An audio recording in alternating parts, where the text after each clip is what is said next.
நம்முடைய வாழ்க்கையில் இருக்கக்கூடிய அனைத்து விதமான கஷ்டங்களும் தீர ஆரம்பிக்கணும். கடன் சுமையிலேருந்து வெளியே வரணும். அதற்கான பண தேவைகள் இருக்குது. அந்த பணம் நம்மளை தேடி வர ஆரம்பிக்கணும். அதே மாதிரி நம்ம வட்டி மட்டுமே கட்டிகிட்ருக்கோம். அந்த வட்டி கூட கட்ட முடியல. இன்னொரு இடத்துல வட்டி வாங்கி வட்டி கட்ட வேண்டிய ஒரு சூழ்நிலை இருக்குது. இந்த கடன்லேருந்து எப்படியாச்சும் வெளியே வந்தால் போதும் நினச்சி கஷ்டப்பட்டுருக்கோம் அப்படின்னா இந்த பதிவு உங்களுக்காக தான். இன்றைய தினம் நீங்கள் தவற விடாதீங்க. மகாலய பட்ச பிரதோஷம் இன்றைய தினம். ஸோ இந்த நாளில் 27 மிளகு மட்டும் போதும். இந்த மிளகை பயன்படுத்தி நீங்கள் செய்யக்கூடிய இந்த எளிமையான விஷயம் உங்கள் வாழ்க்கையில் இருக்கக்கூடிய அனைத்து விதமான கஷ்டங்கள் கடன்கள் எல்லாத்தையுமே நீங்கி உங்கள் வாழ்க்கையில் பணம் மட்டும் இல்லை 16 செல்வங்களுமே உங்ககிட்ட சேர தொடங்க ஆரம்பிக்கும். அவ்வளோ ஒரு சக்தி வாய்ந்த விஷயம் இந்த மிளகுக்கு இருக்குது. ஸோ இந்த மிளகை பயன்படுத்தி நம்ம என்ன செய்யணும், எப்படி சரியாக பயன்படுத்தினா நம்மளுடைய வாழ்க்கையில் இருக்கக்கூடிய கடன் தீரும் அப்படின்றது டீட்டெயிலாக பதிவில் பார்க்கலாம். அதுக்கு முன்னாடி இது வரைக்கும் பிரணவ் சமையலை சப்ஸ்கிரைப் பண்ணி ஃபர்ஸ்ட் டைம் பார்க்குறீங்க அப்படின்னா மறக்காம சேனலை சப்ஸ்கிரைப் பண்ணிக்கோங்க. பக்கத்தில் இருக்க பெல் ஐக்கனை கிளிக் பண்ணிக்கோங்க. ஸோ தட் நம்ம போகிற ஆன்மீக தகவல்கள் நீங்கள் மிஸ் பண்ணாமல் பார்க்கலாம், நோட்டிஃபிகேஷன்ஸ் வரும். ஆல்ரெடி நம்மளுடைய பதிவுகளில் இன்றைய தினம் மகாலய பட்ச பிரதோஷம் அப்படின்றதுனால பிரதோஷ வழிபாடு, அதே மாதிரி காளை மாட்டிற்கு என்ன தானம் செய்யணும், இந்த மாதிரி பல விஷயங்கள் நம்ம டீட்டெயிலாக பதிவில் சொல்லியிருக்கோம். அந்த வீடியோட லிங்க் நான் இந்த வீடியோ முடியும் போது உங்களுக்கு டிஸ்கிரிப்ஷனில் கொடுக்குறேன். டைம் இருக்குன்னு அதையும் செக் பண்ணி பாருங்கள். இன்றைய தினம் மறக்காமல் காளை மாட்டிற்கு அந்த பொருளையும் நீங்கள் கொடுங்க. உங்களுடைய கடன் பிரச்சனை அனைத்தும் தீர ஆரம்பிக்கும். ஸோ இந்த 27 மிளகு நம்ம பயன்படுத்தி செய்கிறது வீட்டில் தான் செய்ய போகிறோம். ரொம்ப எளிமையான விஷயம் தான். வீடுகளில் இருந்து நம்ம செய்ய போகிறோம். ஸோ அதை எப்படி பயன்படுத்தணும் அப்படின்றத பார்க்கலாம். இன்றைய தினம் ரொம்ப சக்தி வாய்ந்த நாள். அதாவது ஒவ்வொரு மாத கடைசி நாளுமே ரொம்ப முக்கியமானது. அடுத்தடுத்த மாதங்களில் நம்ம பண வரவு இருக்கணும், கடன் சுமை தீரணும், கடன் வாங்காத ஒரு சூழ்நிலை வேணும்னு சொல்லி நம்ம வேண்டி வணங்குவோம். அதுவும் குறிப்பாக இன்றைய தினம் திங்கட்கிழமை. திங்கட்கிழமை அப்படின்றது சிவபெருமானுக்கு உரியது. திங்கட்கிழமை அப்படின்றது சோமவாரம் சொல்லுவோம், சோமவார பிரதோஷம். ஸோ திங்கட்கிழமையோடு பிரதோஷம் வந்தாலே ரொம்ப விசேஷமானது. சோமவாரத்தில் சிவபெருமானுக்கு உரிய திங்கட்கிழமையில பிரதோஷம் வந்திருக்குன்னு சொல்லிட்டு ரொம்ப விசேஷமாக வழிபாடு செய்வோம். அதுவும் மகாலய பட்சம் இப்போ நடந்துட்டு இருக்கு. இன்றைய தினம் 13வது நாள். இந்த மகாலய பட்சத்தில் சேர்ந்து வந்திருக்கக்கூடிய பிரதோஷம்ன்றது இன்னும் விசேஷமானது. நம்மளுடைய முன்னோர்களுடைய ஆசீர்வாதம் நமக்கு கிடைக்கும், சிவபெருமானுடைய ஆசீர்வாதம் நமக்கு கிடைக்க ஆரம்பிக்கும். அது மட்டும் இல்லை, நம்மளுடைய முன்னோர்கள் நமக்கு தெரிந்தும் தெரியாமல் செய்த தவறுகளால் நம்ம பிரச்சனை அனுபவிச்சுட்ருக்கோம், கஷ்டம் அனுபவிச்சுட்ருக்கோம். அதுலேருந்து நமக்கு ஒரு விடுதலை கிடைக்க ஆரம்பிக்கும். நம்மளுடைய கடன் பிரச்சனை, கர்மா, எல்லா விஷயங்களையும் கஷ்டங்கள் எல்லாமே தீர ஆரம்பிக்கும் இன்றைய தினம் நீங்கள் சரியாக வழிபாடு செய்யும் பொழுது. ஸோ இந்த வழிபாடு, காளை மாட்டிற்கு செய்ய வேண்டிய தானம், இது எல்லாமே நம்ம ஆல்ரெடி பதிவில் போட்டாச்சு. ஸோ அதே மாதிரி இன்றைய தினம் பார்த்திங்கன்னா இப்போ கடன் பிரச்சனையில் தீரணும், அந்த கடன் அடைக்கிறதுக்கான வருமானமும் வாய்ப்புகளும் நம்மளை தேடி வர ஆரம்பிக்கணும். நம்ம வீட்டில் கடன் இல்லாத ஒரு நிம்மதியான வாழ்க்கை இருக்கணும் அப்படின்னு நினைக்கிறவங்க 27 மிளகு மட்டும் நீங்கள் எடுத்துக்கோங்க. நம்ம சமையலுக்கு பயன்படுத்தக்கூடிய அந்த மிளகு எடுத்துக்கோங்க. குறிப்பாக 4 to 6 இந்த சிவ பிரதோஷத்துக்கான நேரம் அப்படின்னு நம்ம சொல்லுவோம். பிரதோஷத்துக்கான நேரம், இந்த நேரத்தை தவற விடக்கூடாது. வீட்டில் 4 to 6 வீட்டில் விளக்கேற்றிட்டு உங்களுடைய வலது கையில் இந்த ஒரு பொருள், அதாவது 27 மிளகு கையில் வச்சுக்கோங்க. இந்த பொருளை வைத்து நீங்கள் வேண்டி வணங்கும் பொழுது கண்டிப்பாக தீரவே தீராத கடன் அப்படின்ட்டு இருக்குது பார்த்தீங்களா, அந்த கடனை தீர்த்து வைப்பார் சிவபெருமான். அதற்கான வருமான வாய்ப்புகள் உங்களுக்கு தேடி வர ஆரம்பிக்கும். ஸோ அதனால் நீங்கள் கோவிலில் இருந்தாலும் சரி, வீடுகளில் இருந்தாலும் சரி, இந்த நேரத்தை நீங்கள் தவற விடாதீங்க. இப்போ கோவிலுக்கு போகிறவங்க கோவிலில் 27 மிளகு எடுத்துகிட்டு போயிடுங்க. அங்கே கையில் வச்சுட்டு நீங்கள் இந்த வழிபாடு செய்யலாம். வீட்டில் இருக்கவங்க வீட்டிலே எளிமையாக வழிபாடு செய்யலாம்.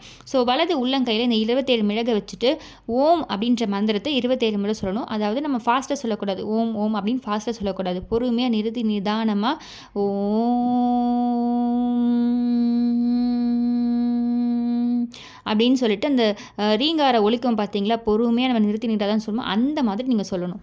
நானுமே இப்போ உங்களுக்கு ஃபாஸ்ட்டாக தான் சொல்லி காமிச்சிருப்பேன். இன்னுமே உங்களால் முடிஞ்ச வரைக்கும் பொறுமையாக நிறுத்தி நிதானமாக நீங்கள் சொல்லுங்கள். ஸோ அப்போ தான் நமக்கு முழுமையான பலன் நமக்கு கிடைக்க ஆரம்பிக்கும். ஸோ ஒவ்வொரு முறையும் இந்த மாதிரி கையில் 27 மிளகு வச்சுட்டு நீங்கள் இந்த மந்திரத்தை 27 முறை சொல்லுங்கள்.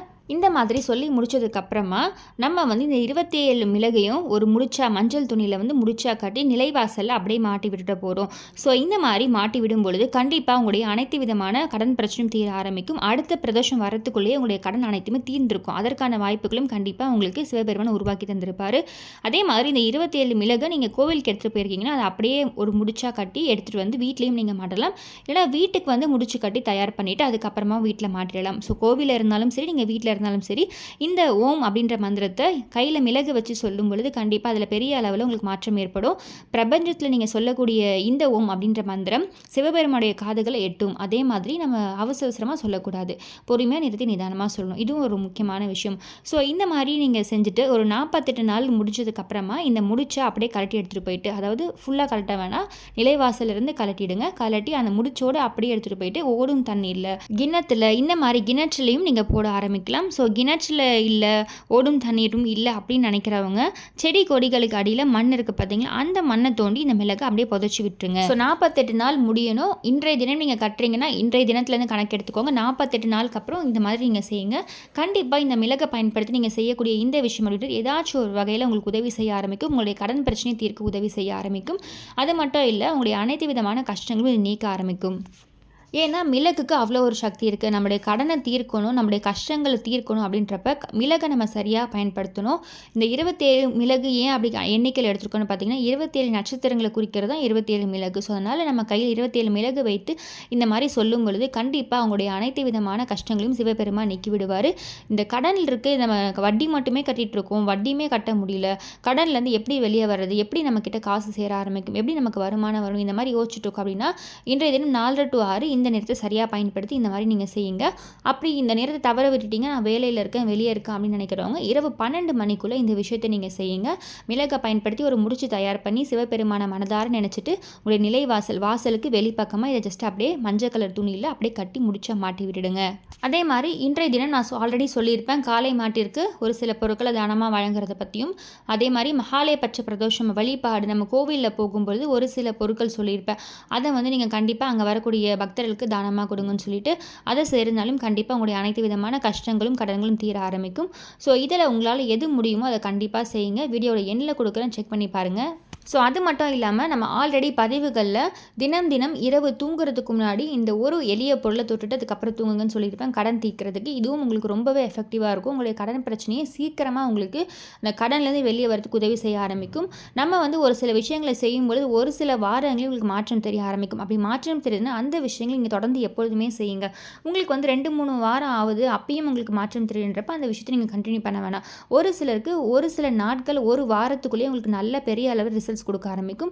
ஏன்னா உங்களுடைய கர்மாக்கள் படிப்படியாக குறைஞ்சி அதுக்கேற்ற எஃபெக்டிவான ஒரு பலனை கொடுக்குதுன்னு அர்த்தம். நம்ம பிரச்சனைகள் கஷ்டங்கள் இருக்குது, நம்ம நல்லது தான் செஞ்சுட்ருக்கோம், ஆனால் நமக்கு நல்லது நடக்கும்போது இந்த கர்மா அப்படின்றது கண்டிப்பாக குறைய ஆரம்பிக்கணும். அது குறைஞ்சாதான் நமக்கு நல்லது நடக்க ஆரம்பிக்கும். ஸோ அதனால் முடிஞ்ச வரைக்கும் தான தர்மங்கள் செய்கிறது ரொம்ப விசேஷமானது. படிப்படியாக உங்களுடைய கர்மாக்கள் குறைய ஆரம்பிக்கும். ஸோ அப்படி கர்மா குறைஞ்சிச்சுன்னா உங்கள் வாழ்க்கைக்கூடிய அனைத்து விதமான கஷ்டங்களும் தீர ஆரம்பிக்கும். ஸோ அதனால் நீங்கள் முடிஞ்ச வரைக்கும் சரி தினந்தோறும் ஏதாச்சும் ஒரு தானம் செய்யலாம். நான் ஆல்ரெடி உங்களுக்கு பதிவில் சொல்லியிருப்பேன், ஒரே ஒரு ஸ்பூன் நாட்டு சர்க்கரையோ இல்லை வெள்ளை சுகரோ ஏதாச்சும் ஒன்று எறும்புகளுக்கு போட்டுகிட்டே வாங்க, படிப்படியாக நம்முடைய பிரச்சனைகள் தீர ஆரம்பிக்கும்னு சொல்லிட்டு. அதே மாதிரி தான் பசுமாட்டு, காளை மாடு, இது எல்லாத்துக்குமே உங்களுடைய பிரச்சனைகளை தீர்க்கும். பசுமாட்டில் 30 முக்கோடி தேவர்கள் இருக்காங்க. அந்த மாட்டுக்கு நீங்கள் என்ன தானம் கொடுத்தாலுமே உங்களுடைய பிரச்சனைகள் தீர ஆரம்பிக்கும். ஸோ அதனால் நம்மளே ஏழ்மை நிலையில் இருக்கோம், நம்மளால் எப்படி பெரிய அளவில் காசு கொடுத்து எல்லாமே தானம் செய்கிறதுன்னு யோசிக்காதீங்க. உங்களால் என்ன முடியுமோ அதை எளிமையாக பறவைகள், விலங்குகள், எறும்புகளுக்கு தானம் செய்யுங்க. அது உங்களுக்கு பெரிய அளவில் மாற்றத்தை கொடுக்கும். உங்களுடைய கர்மவினை அனைத்தும் குறைந்து உங்களுடைய அனைத்து விதமான கடன் பிரச்சனையும் தீரணும். அதே மாதிரி அதற்கேற்ற பண வரவும் வாய்ப்புகளும் வருமானமும் உங்களுக்கு தேடி வரணும்னு வேண்டி இந்த பதிவு நிறைவு செய்கிறேன். இந்த பதிவு பிடிச்சிருக்கு, இந்த பதிவில் ஏதாவது சந்தேகம் இருக்குன்னா கண்டிப்பாக கமெண்ட் பாக்ஸில் கமெண்ட் பண்ணுங்கள். இந்த பதிவு பிடிச்சிருக்குன்னா மறக்காமல் பிரணவ் சமையலை சப்ஸ்கிரைப் பண்ணிக்கோங்க.